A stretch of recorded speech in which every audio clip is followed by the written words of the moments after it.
Hello, everyone. Welcome to another episode of Some Days Today. I am your host, Bola, and with me is my co-host, Macadina. Welcome, everyone. Yes, great. Today we have a very special guest. We do. I'm actually really excited about this. This is my sister, my personal person, Dr. That's Nike. right. I have to respect the doctor. But yeah, she's been an amazing, person. Her family's amazing. Her mom and my mom are like sisters, so we've been therefore Yeah. joined the hits for a while. So great to have you. Thank you so much. I'm delighted to be here with you guys. Thanks for inviting me. And I'm looking forward to the great conversation we're going to have today. So, hi, everyone. Hopefully, we Yeah, can all learn together today. yeah, yeah. And Mac, you have a question before I do an Well, introduction? sure. So Bola told me that we were interviewing Nike, and I'm like, who is Nike? Who's You thinking? know. So I've always known you to share the same name as Bola. So I'm like, I know Yes. Bola, I don't know Nike. So I was just interested in that. Is that your middle name? Yes, it is. So, actually, my full name is Adebola Oyenike. Right. So the first name is Adebola. The middle name is Oyenike. Okay. My husband and I, that might be a story for another day. The way we met, he started calling me Oyenike. So therefore, everyone who knows me through him, or everyone who knew me after I got married, really just started calling me Nike. And that's how I kind of went with that name. His entire family calls me Nike. Um, but of course, everyone who knew me growing up or, my early days, they know me as Adebola, my first name. But I actually prefer Nike.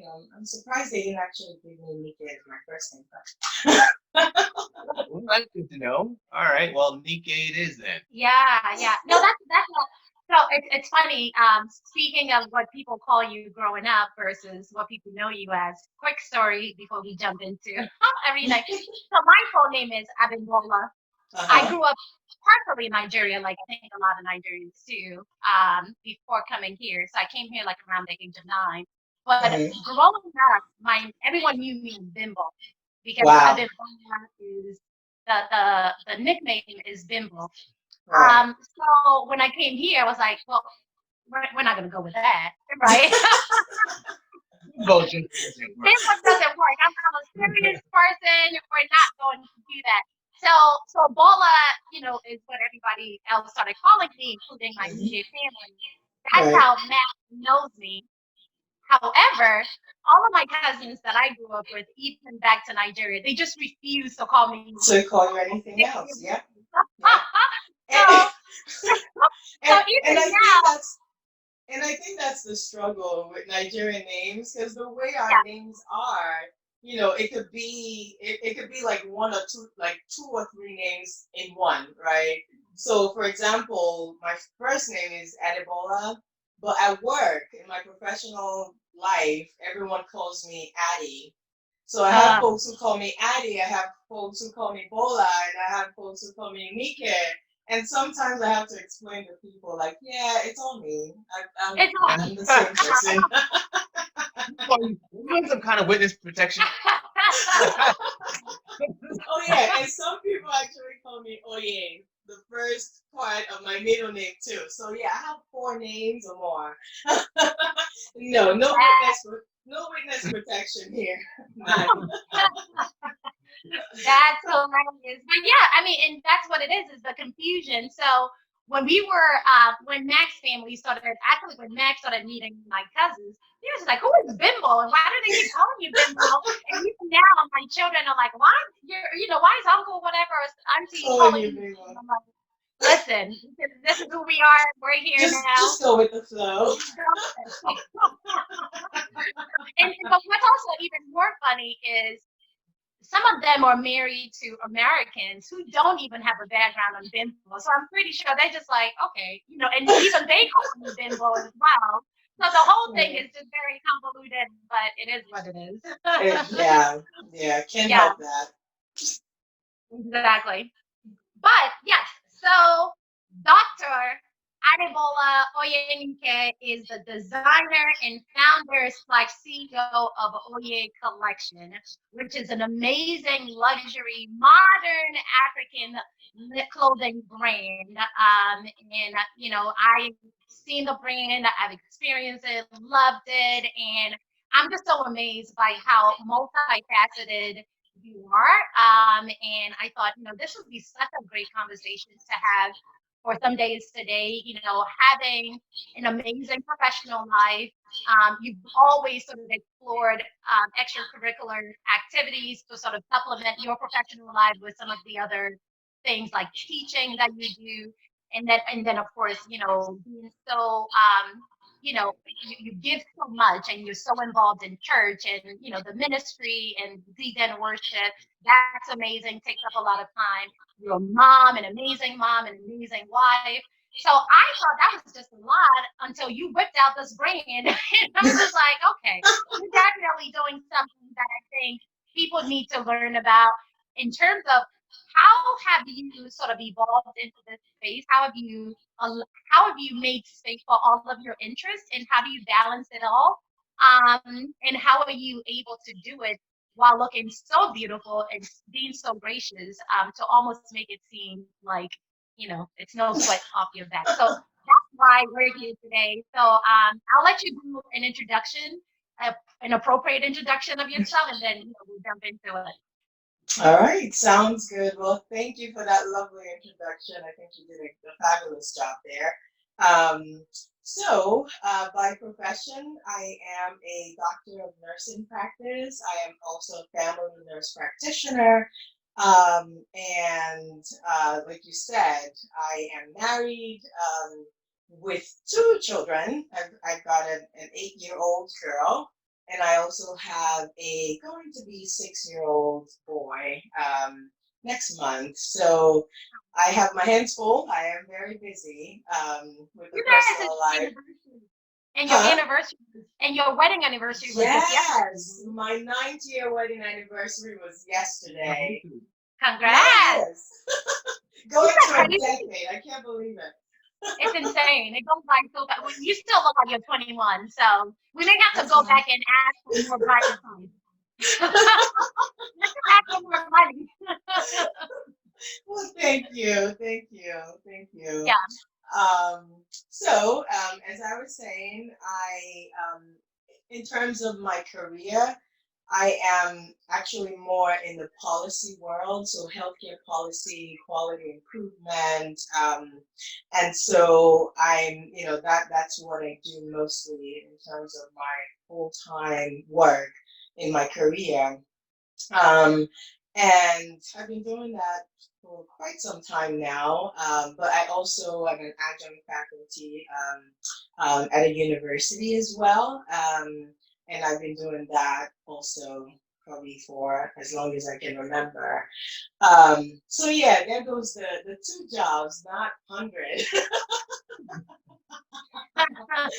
But the two is definitely enough to keep one busy, that's for sure. Were you going to say something, Matt? I was just saying, and of course, CEO is another job. So Oh, yeah. 3. You're so right. Absolutely right. And so, yeah, also recently started my own fashion line called Oye. It's Oye Collection, oyecollection.com. You can find more information there. And started that, I think, December last year. And again, like you said, Bola, it is a luxury modern African brand, just bringing a taste of Africa to modern fashion. Um, and beyond, designing clothes and selling clothes, a big focus of this fashion line is empowering women. And I can share a little bit more about that later, but what inspired the creation of this is more of, just being around so many women, women who are doing so much and just looking around me. I have you. You're also, you're doing so much. We have so many moms and wives and professionals. We're rocking everything, but sometimes we forget to just pause and take care of ourselves, and just look at ourselves and say, you know what, I'm beautiful, I'm fabulous, and this is a time for me to reflect on me. Sometimes we forget to do that, and I think it's so important as women, to pause and just pause from all the different activities that we're doing and taking care of everyone and nurturing everyone, to just focus on you at some point and say, hey, I am of value. I am beautiful. I am powerful. And I see so many women, going through anxiety, depression, low self-esteem, and, but yet they're doing so many amazing things. And it's like, you need someone to constantly tell you, you are beautiful, you're gorgeous, you're amazing, you're superwoman, and all of that. And part of it is an experience I also had too, with the whole doing so much, and sometimes just saying, you know what, I do so much, but at the same time I also need to understand my value, because if you don't know who you are, um, no one can treat you the way, like people treat you the way you treat yourself, right? So if you don't value yourself, it's hard for other people to value you. So it has to start from you. And so it's all of that, all that experience, all the encounter, my personal experience, that led to me saying, you know what, something has to happen. Like I want a way to empower women. I want a way to remind women of their beauty, of what they're made of and how amazing they are. And to me, fashion has always been something that is just personal to me. I'm not one that you would see on Instagram or social media to flaunt everything I wear and flaunt everything, but deep within me, I do have a thing for fashion. I like to look good. I like seeing people look good. And so, it just occurred to me, I'm like, you know what? I love fashion. It makes me happy. It makes me happy. And here I have, this goal of mine, or this vision to help people look good and be the best of themselves that they can be. And so I thought about, how can I put it all together? And that's how Oye.collection was born. And, it was just something that came to mind. And I'm like, yes, this is it. It's not where it needs to be yet, but that's the goal, to create that platform to empower women. Yeah. So what else do I need to talk about in terms of my role? So I do have that. What other roles do I Well, I take do up? have. Oh, go ahead. Go ahead. Actually, I want to jump in. Okay. So first and foremost, appreciated. And I don't know exactly what your question is, and I know, but I want to say first, as a man, I also like fashion as well. I know your husband. I know he also likes fashion. I think one of the things that is great about fashion is that it allows you to express yourself in a way Yes. that you're not always on Instagram, but it can be subtle. It's like I can be unique, but I can also express myself in a way that I'm not actually just being loud and very Absolutely. people can just see it, and then you definitely feel good when you look good. Yes. So just wanted to mention that, but I also wanted to ask you because you alluded to I guess what I would assume is certain feelings that you had within yourself, perhaps, and that perhaps you needed to shore up, and as a result, you felt like maybe other women needed it. So you alluded to it, but I'm wondering if we can go a little deeper into what was going on, what you were feeling, and the reason is because obviously, part of the reason you're reaching out to women is because you know that they need that sort of shoring up, that assurance. And a lot of times when you get it, can um, when you can relate to somebody else's pain because you feel like you're not on your own. And Yeah. so part of this whole entire thing that we're doing is letting people understand that it may look like we got it all together, but all of us are struggling. So if you're holding on because you think you gotta have it all together before you do it, that's entirely wrong. Mhm. So I'm wondering if you can share a little bit more about what you were going through. Sure, absolutely. I'll be happy to. And so this is something I probably haven't shared with many people. And so I think, as we mentioned before, I do a lot, right? Just like many other women, you know, working professionally, and also teaching and doing ministry, and also, just being a mother, being a wife, and being a daughter, everything that goes into that. And I want to say at some point I was overwhelmed. Like I got really overwhelmed with all the different roles and, you know, to the point of just being so stressed out, right? And again, you're right. A lot of times we all look like we have it all together. I mean, everyone has something they're struggling with. Everyone has, we don't always have it together. It's just not possible. I mean, we're humans, right? And so I got really overwhelmed at some point, to the point where I was stressed out and it was telling on me, of just being so stressed. You know, just at some point I had, um, I want to say, experienced a little anxiety at some point, and anxiety invoked by stress, being under so much pressure. And at some point, I was doing a lot of work in my professional organization and just working really, really hard, like morning, afternoon, night, thinking about it, for a long period of time. And a lot of times we just keep going, going, going, going, going, and at some point, our body has a way of slowing itself down and saying, hey, listen, I know you're trying to do it all, but you have to slow down. You have to pause, just pause, Yeah. and I got to that point where my body started slowing me down and said, listen, you're doing way too much. You need to calm down, and so started feeling that, just being really anxious that I have to do this, I have to do that, I have to do this, go, go, go, and all of that. And it wasn't until I had that encounter of just being so, on more than 100% all the time and feeling that anxiety and feeling, just that pressure on myself that, again, my body had to slow me down. I didn't slow down myself, but my body said, you're going to slow down whether you like it or not. And so it was during that moment that, I started reflecting, and and just so many things happening around me, and then talking to other women about it too, about what I'm feeling, the pressure I'm feeling, and just feeling like I'm doing too much, and just having that conversation with other women opened my mind and opened my eyes to see that there are so many of us struggling with that. I was not alone. There was a lot of women, again, with the whole, just feeling like they're doing too much, feeling anxiety, feeling depressed, feeling, just that pressure, right, of trying to be the best in everything we're doing.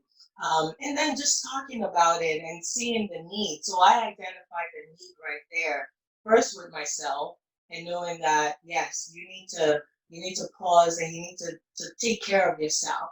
You can't do it all, and you can't, in order to be the best of you for others, you have to take care of yourself. You have to be the best of you, right? And it all starts with taking care of yourself. And so, having that experience and encountering, my other friends and colleagues and people just opening up and talking about how they feel, right there, opened my eyes to the need that as women, we need that reminder. As women, we need, that push to say, you know what, you have to take care of yourself as well. So that's just a little bit of, what triggered, this new phase in me, that I'm like, you know what, I need to first slow down. And secondly, I need to find purpose in what I'm doing. Mhm. Right. So a lot of times we get into the professional world and we're doing, the 9 to 5 and all of that, and we get so comfortable with that. But there's so much more out there to finding your, finding your passion and finding what makes you happy, what brings you joy, and what just puts that light in your eyes, and those sort of things. And so it was during that moment of slowing down that I started thinking about all of this, and thinking about my life, and thinking about my current state, and the state that I want to get to, right? Is this where I see myself doing the 9 to 5 constantly, and just, going and revolving around the same circle? Or do I want to make a change? Do I want to see something different? Do I want to find more purpose in life, and do more of things that makes me happy, and that brings joy to me, and brings peace to me? And that, that was sort of how that came about. And I said, Yeah. you know what? I have this goal, and I'm going to go for it. Yeah, no, that's great, and I'm so glad that number one that you shared that with us, because I think that is a great reminder for women, particularly because I think there are two types of women. There are women who are just visibly um, stressed out and saying, I don't got it. I don't understand how, Adebola Oyenike is doing it, but she looks like she got it. And for whatever reason, they continue to feel anxiety, even from watching, someone Mm-hmm. like you. I think I'm in that camp. There's so many times that I'll wake up, I'm like, Nick, I don't understand how people got it. I'm struggling. And even the thought of that, the notion of someone else seemingly being able to just do it so well, even adds additional stress to people like myself, because I'm like, Yeah. I feel like I should be further along, I should have it, but I'm stressed out because I don't. And then of course there are women, kind of like yourself, who you're so gifted and so talented and so well resourced, but even still, because you want to use all of your resources, you still get to a point where you're thinking, okay, I'm a little Yeah. overwhelmed. There's a lot Yeah. going on. I need to figure out a way to rebalance and Mm-hmm. figure out a way to get, what's important back in focus, to me. Exactly. And I think that's where a lot of the question, when people say, can women have it all? A lot of women are struggling with that. And it Yeah. sounds like, for you, what you're saying is, your body literally reminded you, even though you felt like you were doing a good job with it, your body said, okay, nope, we need to Yeah. slow down and maybe Yeah. rethink of what having it all means, and Mm-hmm. redefining it for yourself so that you can Yes. now go after that. And Absolutely. this thing it's interesting. So I'm always first and foremost, like whenever we have these interviews, then 9 times out of 10, I don't know that we've had any men who came in here and was like, what, We don't care. here's how I'm doing it. No, it's so curious to me. Maybe it's because, first of all, she's the one who's running all this and getting all the interviews, so maybe that's what Yeah, it is. maybe you should do some stuff. So I'm not so Yes, stressed out. Mac. Yeah. Yeah. I agree. How about Put him that? to work, Bola. Yeah, Put him to work. maybe you should take after me and say I'm a stiff. All right, but whatever. So, but the point is that that is curious. First and foremost, what you described, I thought you were just going to talk about how you had the similar thing. Yeah, Because I'll talk about that as well. My fibromyalgia. Yes, Yes. like she was breaking apart as well. My Her body was like, literally. There were days, like weekends, when I could not get out of bed for like days on end, because my body just had bruises. I couldn't move, my muscle ache. Like that had to Wow. physically carry me from room to Wow. room. Like it was bad. It was Wow. bad. Yeah. Yeah. Yeah. it's just is. I mean, on a couple of fronts. First, I think it's and maybe it is the fact that you guys feel like you got to be the perfect moms, and then you also have a job, whereas before you were in the home, and guys, not to say before, like traditionally, you were in the home, guys who went out to work and then came back and just ate their meals, and that sort of thing. And I can imagine there were a lot of women who were completely bored at home with these damn rascals running around.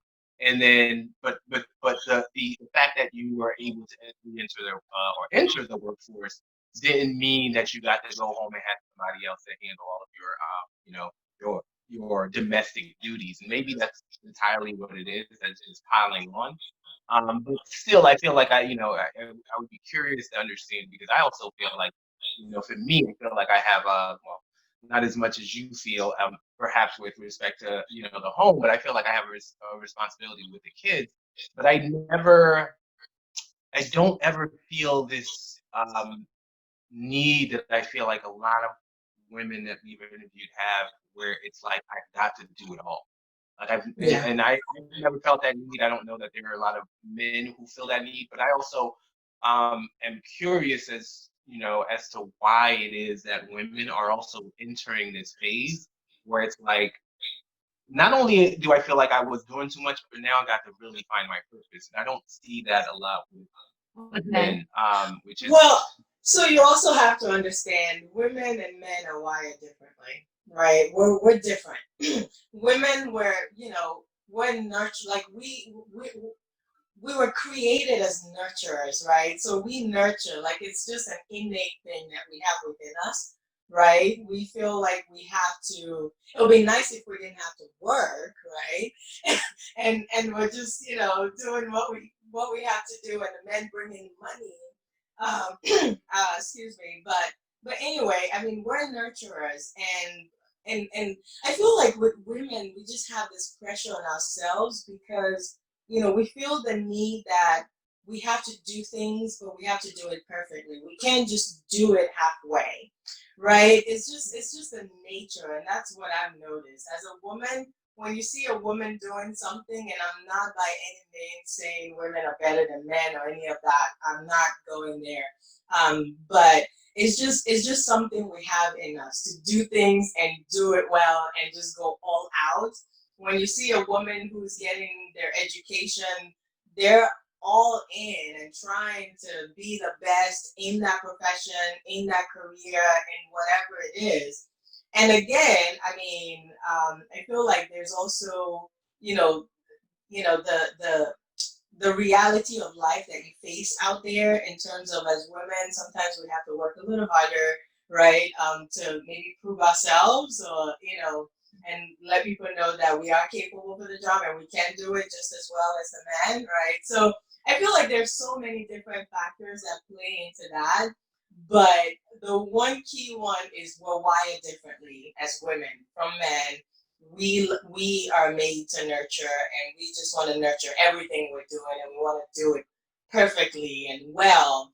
And that's where we struggle with, wait a minute, okay, there's got to be a balance of doing it all. I know we can do it all. I know we can take on many roles and wear many hats and do it all so well, but we are human beings, and our body also, has sort of it has its own requirements, and you have to respect that.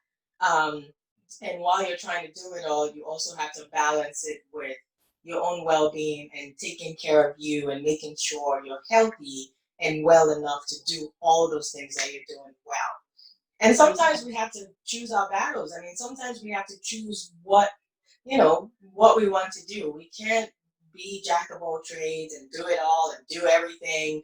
Sometimes we have to sit back, relax, and say, hey, why am I doing all of these different things that I'm doing? What's the purpose? What is the goal? And if you can't really answer that correctly and be able to come to a conclusion that, okay, maybe I don't have to do all of this stuff. If there's a particular purpose or goal that I'm trying to achieve, is there a way that I can achieve it in a balanced state and still be happy and live a happy life and also be well? So it's all about that, finding that balance to the purpose. yeah. And I don't want to dominate tonight, and also don't want to dwell here because there's a lot. It's multifaceted aspects to you. But as you're talking, as I'm thinking about this, I'm thinking that what perhaps this is just a theory that I'm putting out, and we can choose to leave it behind or whatever we want to do with it. But I'm thinking that with respect to, like, you talked about men and women being wired differently, and I agree. I think perhaps what it is with men. there is, this idea that, core vulnerabilities for men is this shame factor. Like they don't want to be ashamed. And so failure is a huge, huge obstacle.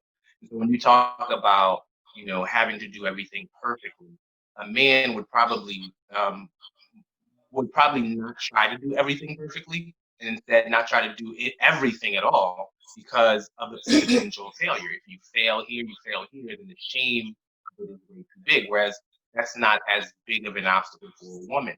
And so what happens is because you see everything that is possible. You're like, I'm gonna try it. I mean, I can fail, but it's not gonna be that big of a deal. I'm gonna try this. I'm gonna try that. I'm gonna try that. Inevitably, you keep on adding new things to try. That's when you have this, dilemma. It's like I can't do it all, and then you have to go back to narrowing. When you're like, okay, I can't do it all. So now it's like, why was I doing all this to begin with in the first place? Mm-hmm. Maybe it's because I saw my friends doing it and I had to do that too. And now you have to now say, well, I need to do what makes me happy. And that's a very good thing because, you go through a conflict and then you have a resolution and now you're on your way. Whereas men aren't even freaking trying. So they're not trying, you know what, I'm sticking to that one thing and maybe they're miserable, but Right. they're not getting to the point where they have to make a decision because they're not overwhelmed. So Right. that's just my theory on it. Um, as I'm thinking to it. No, and But I hear you. Good. yeah. Bola, were you gonna say something? I was going to say, no, I think that actually leads very well to the point I was going to make. There's a book that we're reading, Mac and I are reading now. It's called The Big Leap.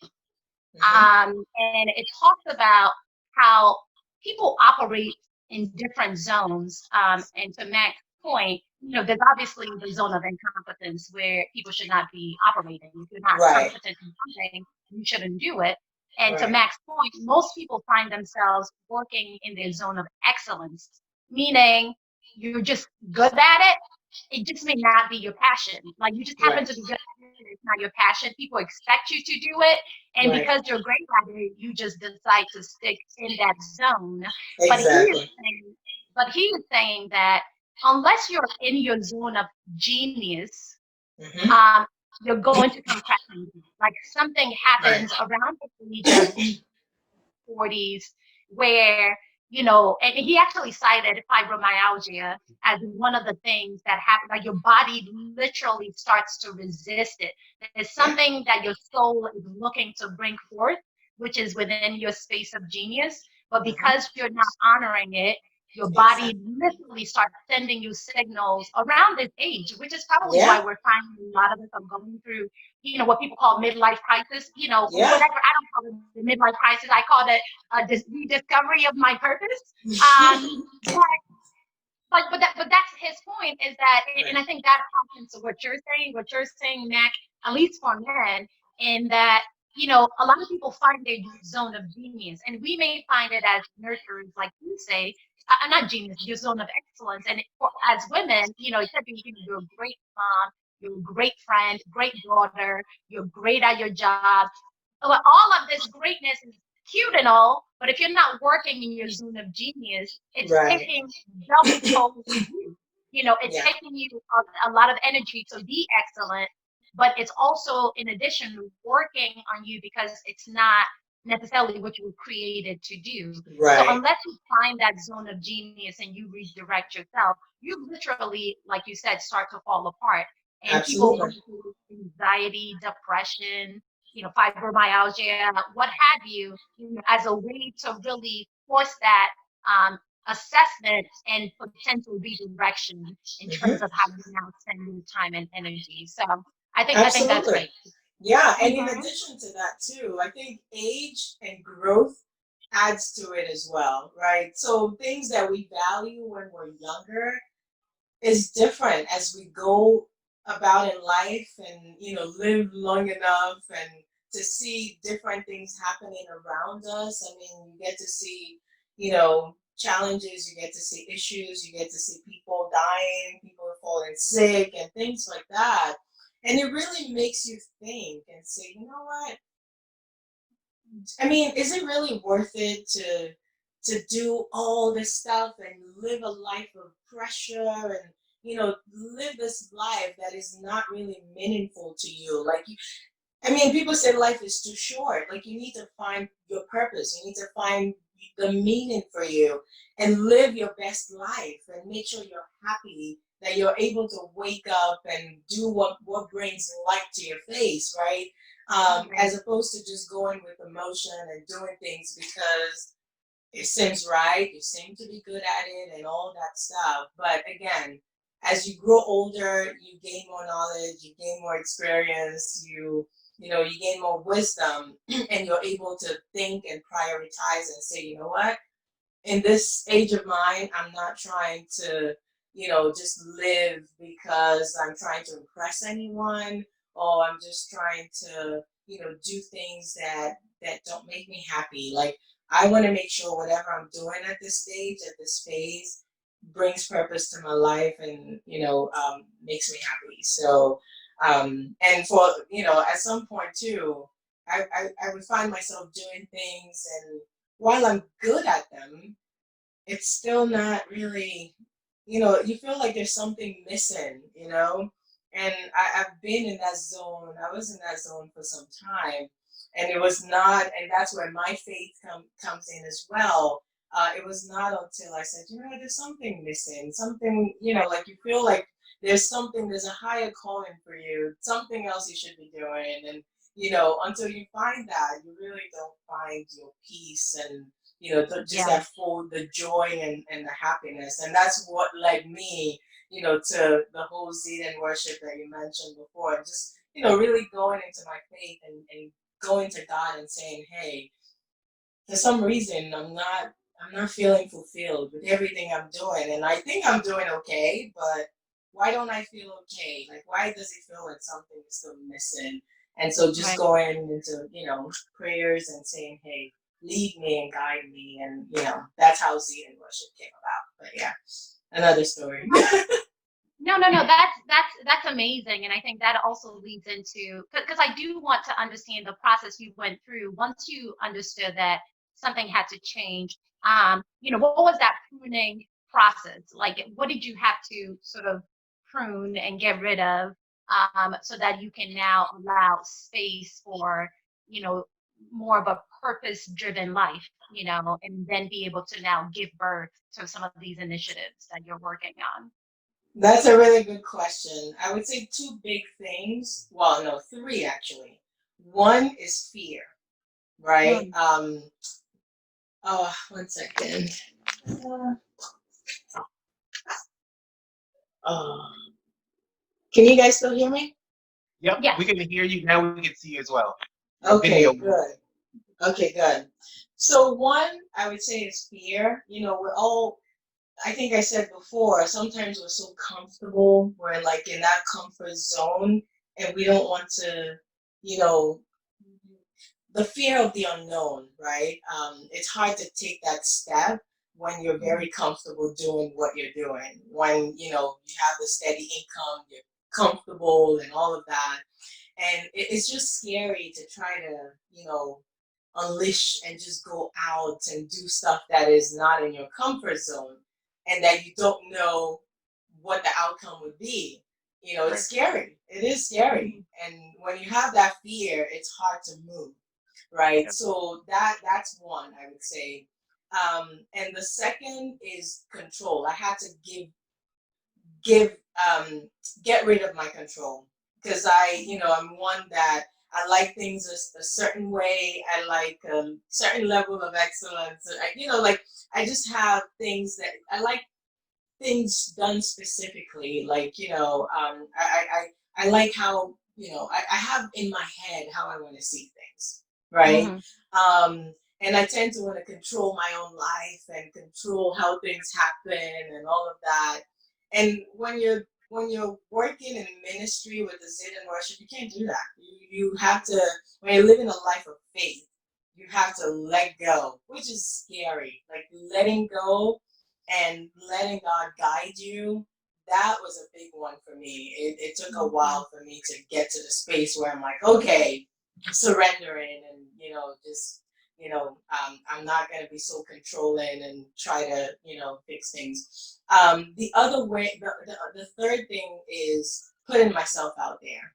I'm a very personal person. I'm a very private person. I mean, I share on social media, but you can't know me based on my social media. If you think you know me, you don't.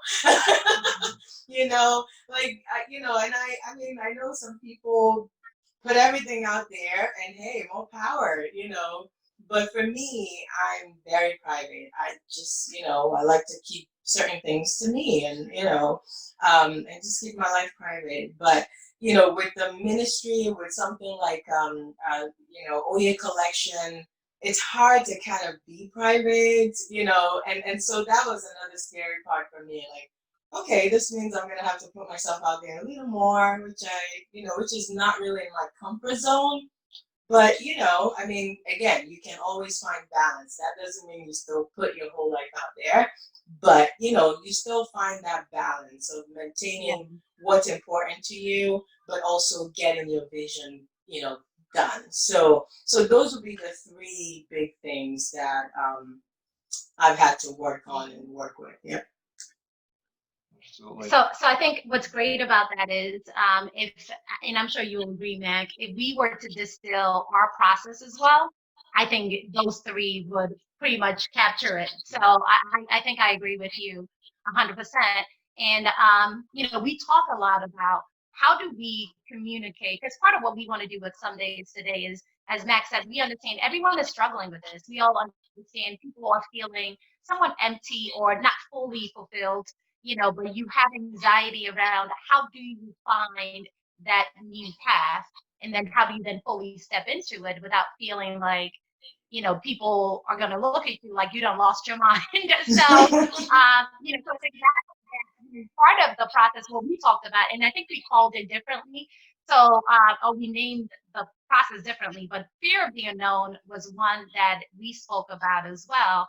And how we addressed it is, we talk about you just got to stare into the light, because a lot of times you see something, it's just so bright, it's so scary to even try to grasp, right? Right. So you almost have to force yourself, force your head, force your face to look into it, because otherwise you're just like, nope, let me look away.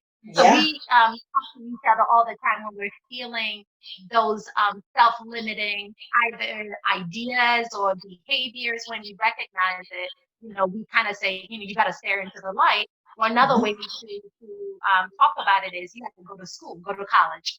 At this point, we're graduating from what we've known high school, the hand holding that our parents did. When you stepped into college, you realize, oh, no, this is the big leagues. Like, it wasn't a, I don't know, like you understood, like the first day, this is college.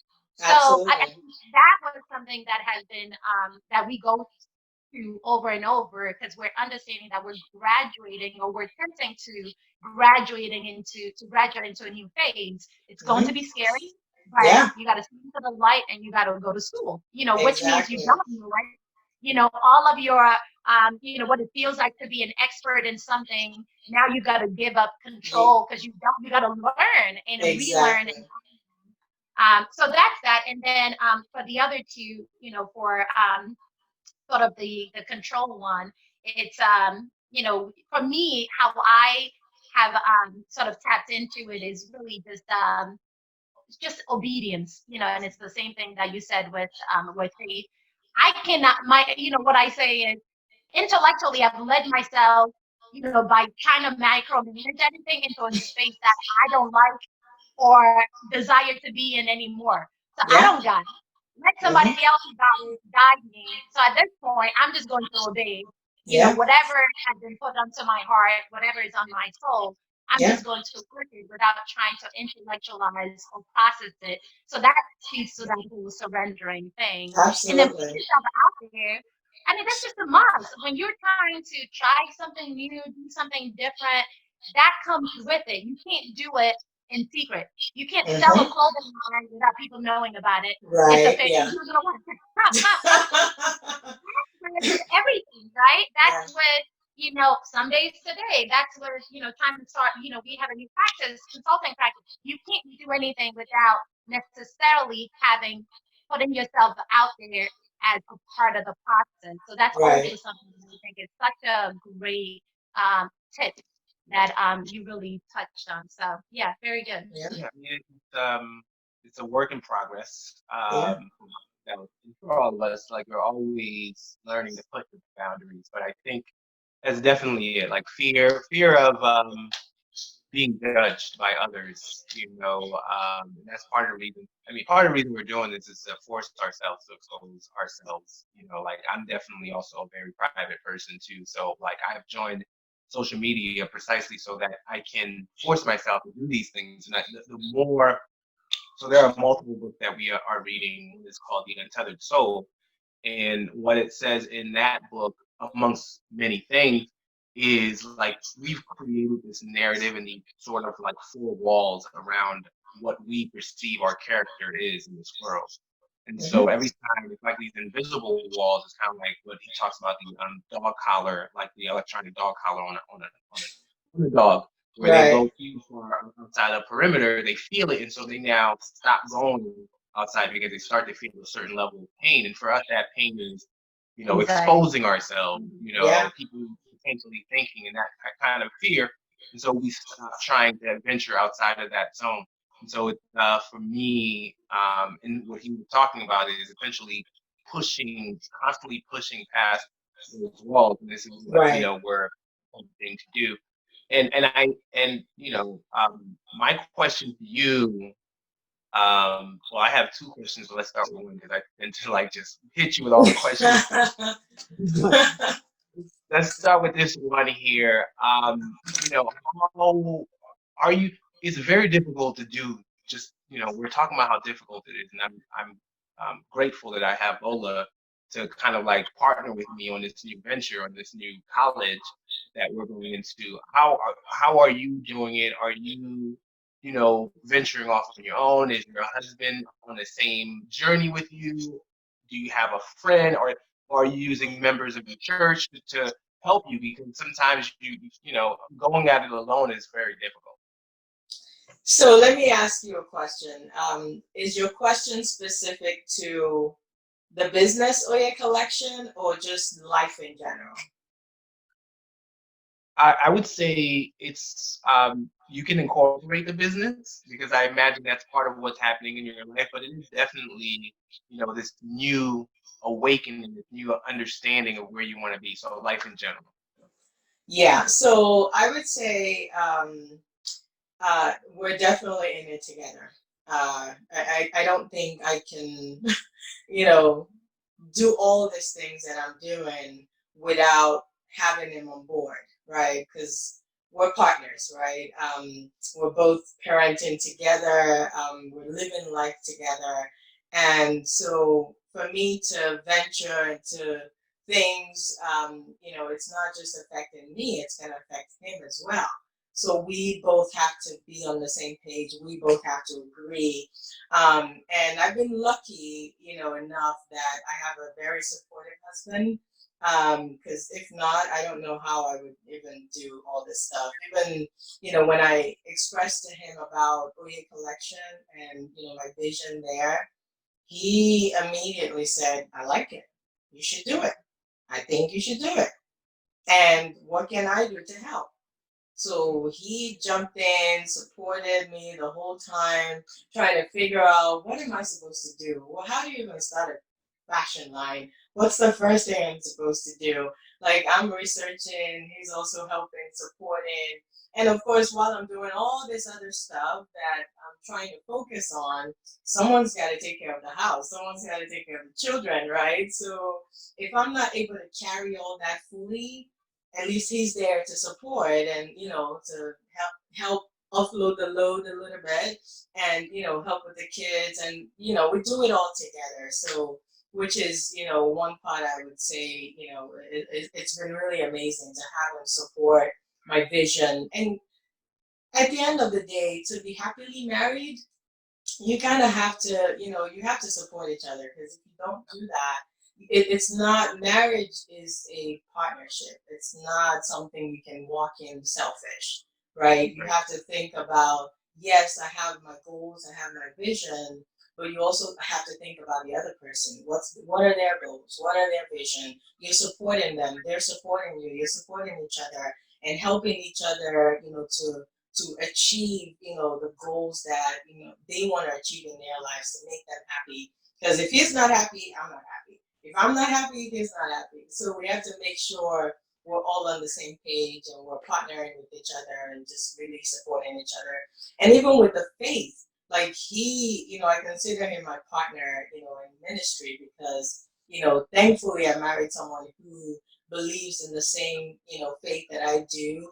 And he's very active in church, just like I am. And even with the ministry, like, he supports me with that.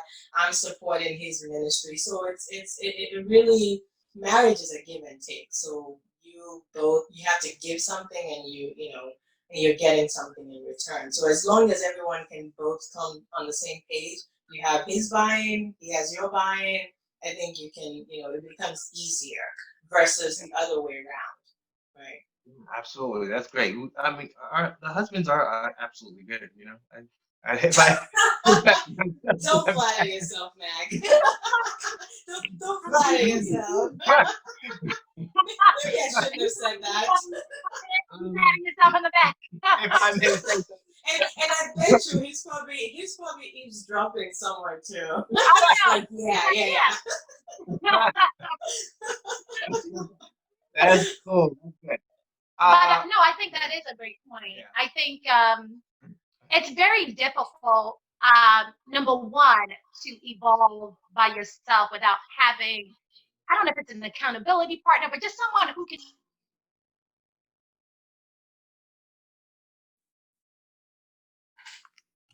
Sorry, evolution sometimes brings and doubt, so you need someone. When you said I want to do the fashion line, he was like, "Oh, you got this."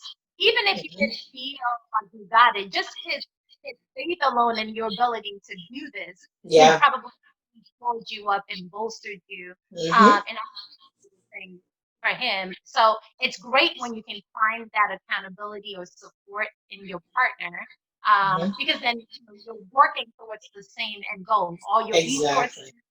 energy, is going towards the same thing. So I think that's great.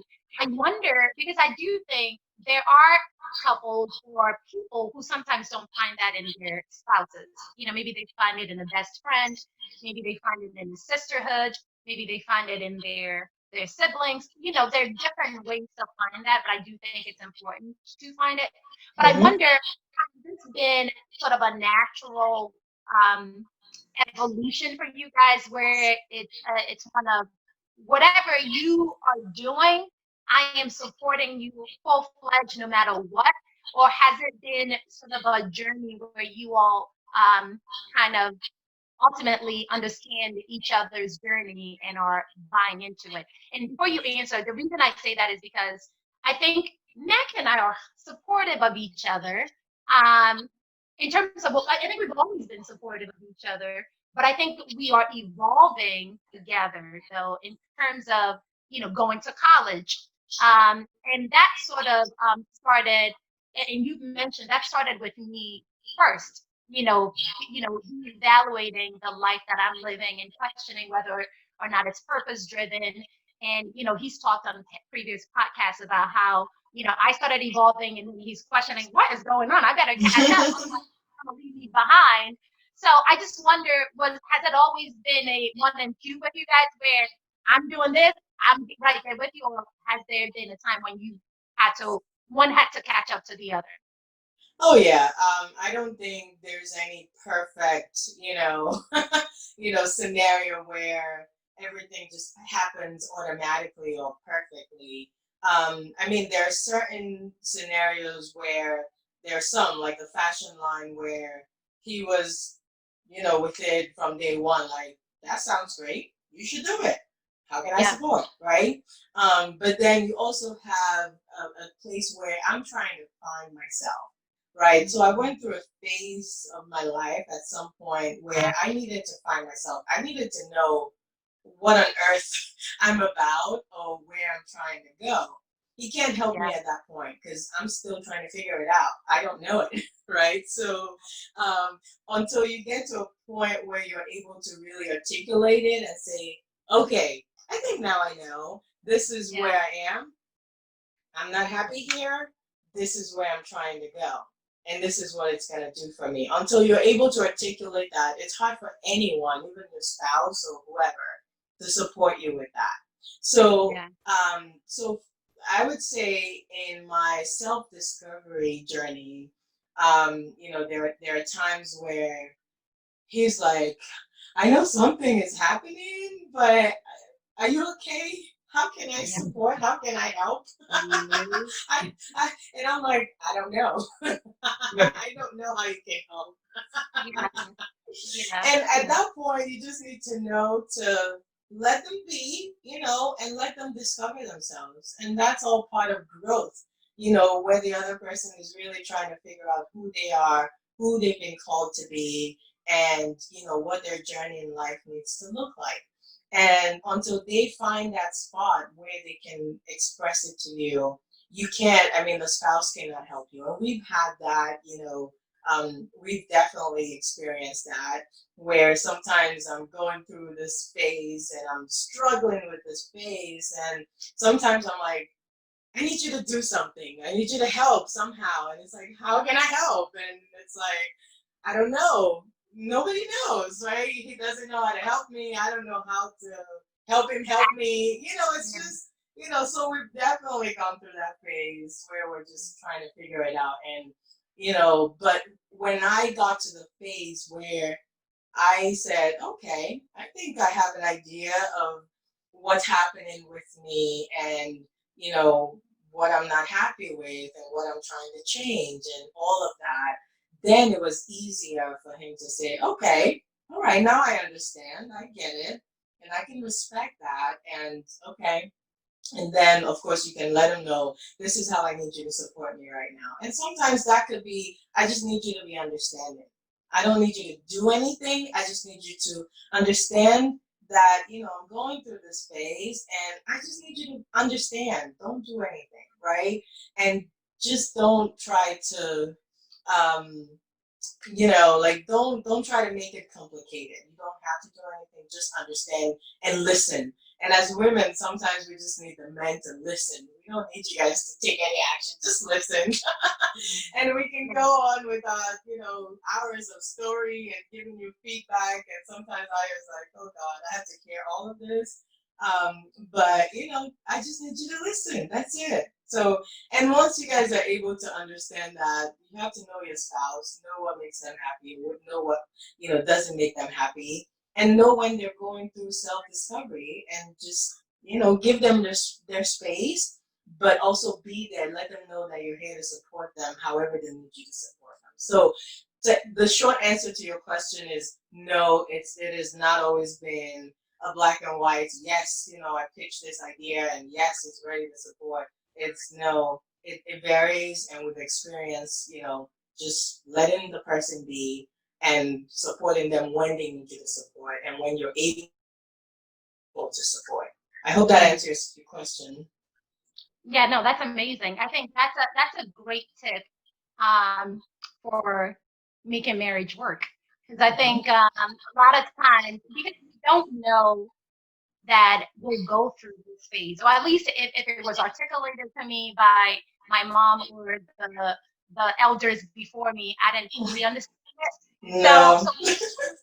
but it's new to you. But I think even in the marriage, your partner is wondering, you're changing, you're not Yeah. who like there's now a bit of anxiety around that in general, even. Hmm. So I think the tip around, just sometimes you don't know. Sometimes you don't Hmm. know what you want. Sometimes you don't know how to support, but occupy that space of discomfort because hopefully sooner or later it'll figure itself out. I think a Right. lot of times in marriage, people panic. My Hmm. partner is going through this. I'm so nervous. You don't know how to support, and that Right. causes even more stress, and that could cause some breakdowns in communication. Maybe the marriage. Absolutely. So yeah, I think that's a great point. Is just sometimes just ride it out. Just Yep. see where this is going and offer support where you can. So yeah. Absolutely. Quick question, and I don't know how much time we have, but let me just ask you. So obviously now you got your business going, and I don't know if you have like a man's plan. I haven't been to your website yet, which I have to go and check out. It's amazing. Check it out, and you have to get her a piece, okay? So Put me on the spot. birthdays, anniversaries, My birthday is coming up. holidays. My birthday is coming up. So When is it? July 1st. July 1st. Oh, okay, Matt. You and I need to talk. You have to get her an Oya piece. That would be an amazing birthday gift. Let's do it. Let's do it. Okay. It's gonna happen. There you go. Be expecting it. Be in expectation. Okay, you're gonna get it. Okay, good. It's on camera. I can always. It's on camera. He can't deny it. He cannot deny it. So I'm all about supporting my Black businesses. Yes. Let's get it. But the question was, okay, so yes, so I mean, it's gonna take work, right? Getting it to be successful will take work, but you also don't want to get to the point where you're also overwhelmed again. So how do you balance for those of us, who are trying to take that same step, balance both? I would say forcing yourself to do work, because I can be very lazy. But at the same time, also forcing yourself not to be overwhelmed. Like there's a balance there. What do you do to achieve both? So I think a big part is setting priorities, right? So you have your goals, you have your focus, you know where you're trying to go. That's the first step. Now, there are many things that will come in your way, many distractions, many, ideas and suggestions and all of that. And you can't just take everything and, you listen, to all the recommendations, suggestions, and all of that. But you have to take it all in and prioritize. Which one of those things will get me closer to my end goal of where I'm trying to get to? Right, and which one can I not worry about right now? So it for me, it really it has been that setting goals and priorities and just trying to figure out what do I need to do now to make this happen. I know I still have to do X, Y, and Z, but what can wait and what can I do now? So I think that's been a big thing for me in terms of helping, strike that balance. The other piece I would say is making sure that whatever you're doing makes you happy, like gets you excited. Because if you're doing something that, you don't really care about, that you don't care for, it's going to be a chore. It's going to feel like a chore. You don't want it to feel like a chore. So when it starts becoming a chore, that means maybe it's really not your passion. Maybe it's not something you should be doing in the first place, right? But, when it's something that, that is a passion of yours, that that, oh my God, I'm excited to wake up and do this, right? It gets me happy. It's easy to get things done, right? Example, I wanted to start this fashion line. I knew I had passion for it. I knew I'd love to see myself there, but I didn't know what to do. How do I start? What do I do first? Like, what is it about? I've never, and a lot of people ask me, they're like, well, do you have any experience in designs and this and that? I'm like, no, I don't. I can't even draw anything to save a life. The struggle that I encountered at the beginning was, how do I put down what's in my head into papers? Because you have to be able to express the design that you have in your head to somebody to interpret it, right? I don't know how to sew. I don't know how to draw. I don't have any type of artistic skills in me, but I know what I want. I know what I want to see. I know what I want it to look like. Now, how do I do it? Right? So that's where, sometimes you have to take the first step. And for me, this business came about, I can't say I did this business independent of my faith. It goes together. It Yeah. really goes together. The business came as a result of my faith and my walk, with God and all of that. Because Mm-hmm. again, I didn't know what to do first. And, sometimes just sitting down and praying about it and saying, God, I need, help me. I don't know what to do. I want to do this, but I don't know how to do it. And, one day I was sitting down on my couch and I'm like, how do I get this design down? And, like something in me, and I say the Holy Spirit, not to get overly religious here, just said, pick up a paper and a pencil and draw. I'm like, but I can't draw. Well, do something. Try it. Give it a try, And I did. I picked up a book and I picked up my pencil and I started scribbling and scribbling. It didn't look perfect the first time. I erased it again. I'm like, no. And just kept trying and trying and trying until bam, it looks like a design. I'm like, oh, okay. Now someone can interpret this and know what I'm trying to explain. So again, it's a combination for me. So mixing my faith and making sure that I'm not doing anything independent of that. Because for me, I find my purpose in my faith, and I believe that every step I take and everything that I do, together with my faith, can get me to where I need to get to versus trying to do it on my own. I've been trying to do it on my own for way too long, and it didn't get me to much places. And I've seen a big difference between when I try to do it on my own and doing it collectively with my faith. It's like a major push and advancement, together with the faith. So the short answer, prioritization for me, and making sure I'm aligning it with my faith and priority. Yeah.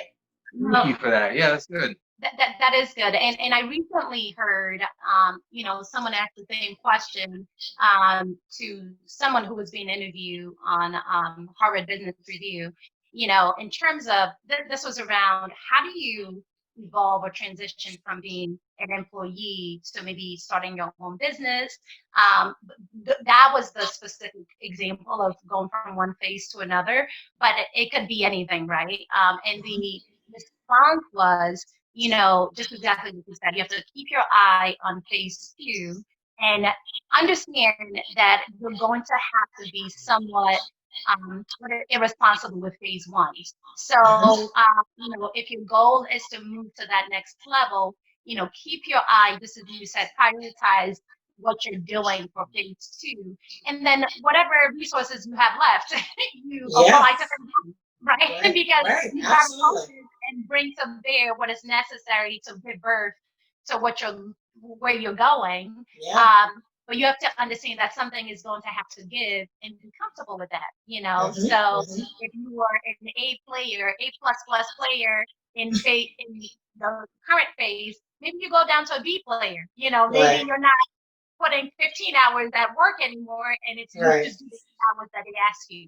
Do eight Right. hours and keep it moving. So yeah, I think it's an understanding all of what is necessary, what your limitations are, and what you may need to give up to Right. Right. that next phase. So Right. And yeah, so sometimes it's all about really taking that first step. Sometimes you don't have it all figured out at the beginning, and you won't, right? yeah, But when you take that first step, the next step will unravel itself. Take yeah, another step, the next step will unravel. And that's sort of, what I've experienced with, business and everything else of yeah. when I move, but you cannot achieve anything by just staying there. You Yeah, have to you have to take a step. yeah. It's kind of like what you say, Mac, and the direction is in the decision. So once you make it, because a lot of people are looking for direction without moving, Oh but yeah. once you take a step, make a decision to do something, then Right. you'll get additional focus as to whether or not that's the path that you need to be on, and additional Absolutely. information will come. So yeah, no, that's Absolutely. great. That's great. Yeah. So as we wrap up, this being some days today, we always ask, as you're trying to push beyond your boundaries and just do things that are maybe even beyond your wildest dreams. What are you thinking about? I mean, 2020, we got 6 more months, and who knows how to, how we can truly make the most of it. But in your wildest dreams, like, what are you swinging for? Either by the end of the year or in a very short order. Maybe that even somewhat scares you, but you're realizing you're going to have to put in place the steps 1, 2, and 3 that you talked about to be able to push beyond that fear. And right before you answer that, I just want to say, just so you can encapsulate, because when you said 6 months, I just thought to myself, like, we're constantly thinking as we had our goals in the beginning, oh my God, time is flying by so fast. But really, we have a whole half a year left. Yeah. So there is, you can, if you really want to, there are some things that can happen based on what you wanted to happen. It's short, but at the same time, it's still a half a year. Yeah. So I just wanted to say that because that was something that just hit me. So now, your turn. Yeah. Okay, so I mean, well, 2020.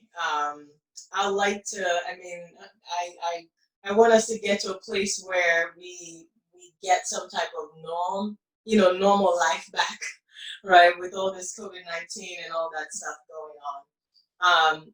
But my initial plan actually this year was to officially launch Oye Collection, which of course with the COVID-19 and the lockdown and everything, I haven't been able to do that the way I really wanted to do it. Yes, I introduced the business and we got on and started, working and functioning in December.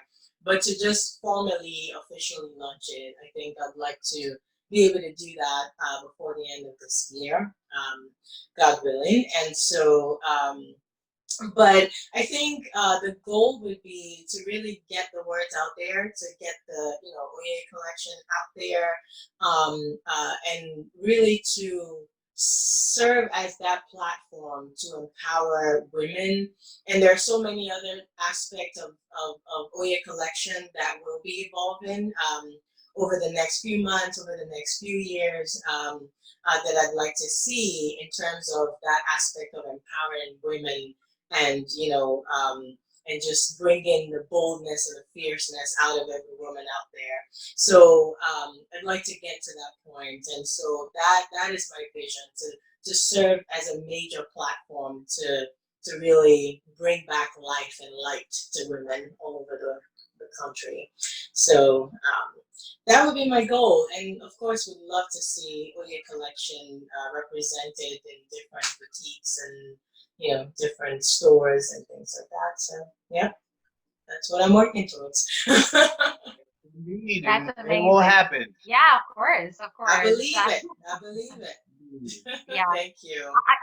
I love it. I love your passion. I love your story. I love your background. I love the fact that you're just doing so much, but all of it is speaking to you in different ways. So you're not denying any one of your gifts or talents. You're trying to figure out ways to honor them and in a cohesive way and still make it fit a life of purpose. So I think you're doing an amazing job. So Thank you.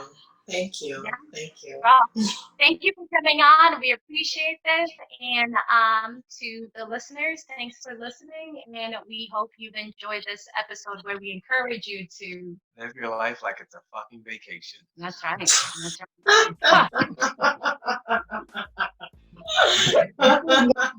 Typically, like, warn people that this is coming, but yeah, that's the tagline. We're gonna need to work on that tagline. You know what? I think our last episode, people like, yeah, we need to work on it. We need to work on that. Just a particular piece of it, and I'm sure you know which one I'm talking about. But yeah, listen, it's supposed to be provocative. Maybe that goes viral. We're not going to talk about that on air. We're going to talk about that later. We're going to cut all of this out, so don't worry. But definitely, live your life to the fullest, and find purpose, find meaning, and go after your dreams. Go after what makes you happy. I'm delighted to be here. Thank you for having me. It's a pleasure chatting with you too. It's always great seeing you and talking to you. Yeah. So in addition to oye.collection.com, which is OYECOLLECTION, and we'll put it there so people can see. Where else can people find you and follow your journey? So on Instagram, it is oye.collection.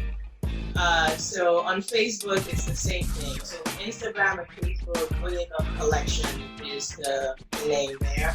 And also in the ministry page, that is Seed and Worship. So CBEN Worship on Instagram and on Facebook as well. So you can either type in Dr. Nike or just Seed and Worship, and you should be able to find me.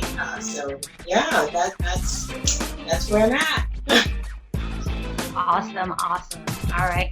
Well, thank you much. And we'll chat later.